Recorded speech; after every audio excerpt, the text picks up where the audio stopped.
flip-flop Yeah, right I now. know, but there's just something about his toothpick legs and his there's more fat in a chip arms. You know, there's just something about his intensity.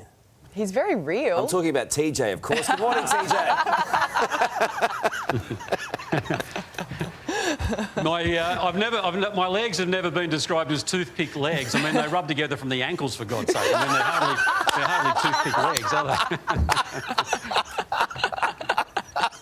Well, there's You're an a image. funny man. Thanks, DJ. Hey, look, I've been watching you doing such a terrific job of the tennis, and there's been a lot to talk about. And what about this guy last night, Michael Venus, the Kiwi, who Nick Kyrgios knocked out in the men's doubles? Watch this.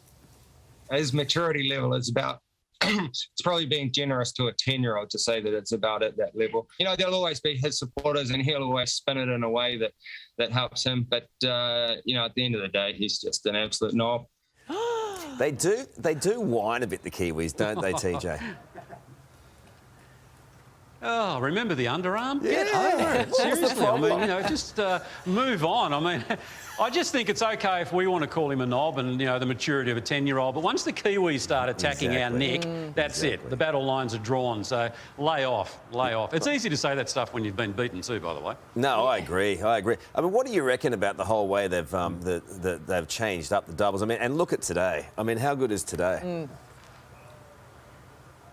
Well, that's right, and I think we're going to see it again today, and we've seen it on John Cain Arena. We're talking about this new breed of tennis spectator. We've seen it on Kia Arena, which we affectionately like to call Tina. But we're going to see it on Rod Laver Arena today, because this is the first time that they'll actually ply their trade, if you like, on Rod Laver Arena as this new whiz-bang theatrical doubles act. And it'll be interesting to see just how the crowd reacts there. So there's still plenty of people who aren't fans of it, but there are a lot of people really jumping on board now saying, well, this is the way of the future. But of course, you can't do it with every tennis player. It's the special Ks who promote that sort of stuff, who attract that sort of stuff. So you're not going to see it with every tennis match, certainly not this generation. And look, if they bring new eyes to the game, then they can only be a good thing. But, like, what an afternoon and night it's going to be in Rod Laver. Obviously, you got the boys and you got Dylan Alcott going for the final, and then Ash Barty this evening. It's going to be a big one.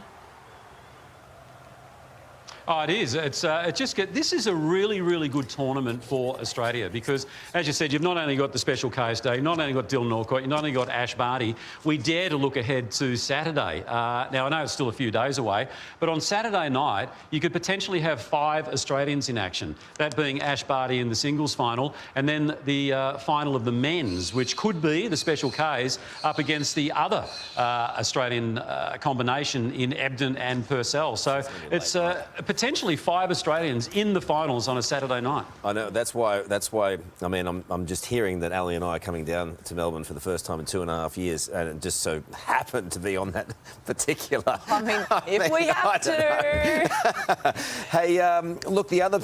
I'll tell you what, there's nothing like jumping on a bandwagon, is there? No, exactly. That's what we do, our favourite thing TJ. to do. TJ, the other story is this mixed doubles couple. I mean, the Australian Open tends to, you know, every year a new story happens. This is a wonderful story. Jamie Forless and Jason Kubler. You know, they've got through to the final. At 2:30 this morning, just before we got into work, they just finished. I mean, what a great yarn. Yeah, absolutely. And while we talk about, you know, the other doubles combinations, which could be an all-Australian affair, these two have really, if I can use this term again, which has been well worn throughout this tournament, these two have really gone under the radar. Yeah. And whilst they might not be household names at the moment, I think the narrative over the next couple of days might just make them household names, particularly for this summer. So, yeah, we'll be keeping tabs on them. And as I said, rarely have we had an Australian Open like this where we've had so many Australians so deep into the second week. It's fantastic. Yeah, I mean, the last few days are going to be unreal. Imagine finishing a game at 2:30 in the morning. How off your chops you'd be in the crowd. I mean, that is late. I didn't see too many in the crowd by the end there. Hey, but TJ, I mean, we know it's been, you know, pretty hot and stormy. Like a A little bit earlier. It's been hot and stormy in Melbourne Park, but I noticed yesterday you found a pretty good way to cool off. Take a look. How do I get in? Just get in. You have to sort of sit on the edge. Sit on the edge. Down one step. Oh, shivers. Okay, Tony, while you're just getting... Oh, my God. While you're getting used to it, Yolanda and I are going to talk about the quarterfinals, aren't we? Oh! We sure are. Put the super duper in. Super duper. I don't know what you were talking about then. How was it? How did it feel? Well, it was bloody cold. Yeah. It was, but you know, it was somewhat refreshing as well, I've got to say. But no, look, it was a lot of fun. Sam Smith actually was the catalyst for that. Sam, I accidentally called Sue on air 3 years ago, and she still hasn't got over it. But anyway, that was her payback, and it was terrific. But yeah, I haven't done an ice bath before, but it was a little bit of a shock initially, but it was quite refreshing after that on what has been quite oppressive conditions, I've got to say. A very graceful dismount. So too. graceful. Lovely stuff. And you do have toothpicks for legs. I don't know what you're talking about. Look at those things. You look good, TJ. Yeah.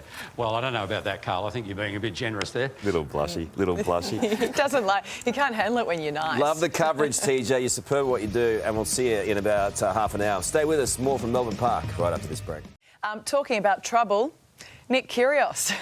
I tell you what, he has got under the skin of Kiwi player Michael Venus, who he knocked out of the men's doubles. Just take a look at this serve. His maturity level is about...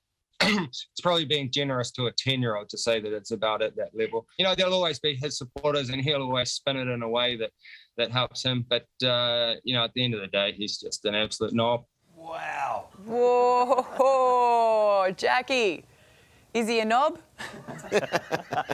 I wouldn't be saying that about our Kyrgios with him, because I'm looking like a knob right now anyway. But I certainly say this. Look, he's a bit of a show pony. He likes to hit that ball. He likes, you know, he's enjoying himself out there. I thought that was the Australian way. If the Kiwis don't like that, then they can go and stick it up their bottom. But quite frankly, we love him. He's out. He's here to stay. But I will say this. I think it's more worrying that the crowd... I tell you what, COVID has brought the worst out of people, but people swearing at players on the courts, people booing them and things like that, you know, we've never been really big. I don't know where that's come from this year, but really Australians, we don't need to be doing it. I just think with language like that, you know, it's so diplomatic, Jackie. You should be our new foreign minister. Yes. Imagine that. You know, you'd sort out Ukraine and Russia, done. France, done. All sorted. Chris, are you in the Kyrgios camp, or does Michael Venus have a point that if the role was reversed, Kyrgios would flip his lid? I'm in the Kyrgios camp when he wins. But Venus is right. He is a knob, and unfortunately, he is at the intellect of about a 10-year-old. We all agree with that. We're not debating that, but he's also a sore loser. And this is the advantage you get when you play on your own home ground. You can rev up the crowd, and you can intimidate the opposition, and the Kiwis hate it. Yeah, and I tell you what, the doubles tennis has been unreal to watch, hasn't it? The best. Yeah, and there's plenty more of it today. We've got, you know, we've got the boys on, Dylan Alcott, we've got Ash Barty. It's all happening today. Nice to see you both. We'll talk to you soon. G'day, it's Ali. And Karl. Thanks for watching the Today YouTube channel. Subscribe now for brand new videos every day and exclusive bonus clips. Ali, say please. Please? Why? Please. I don't know.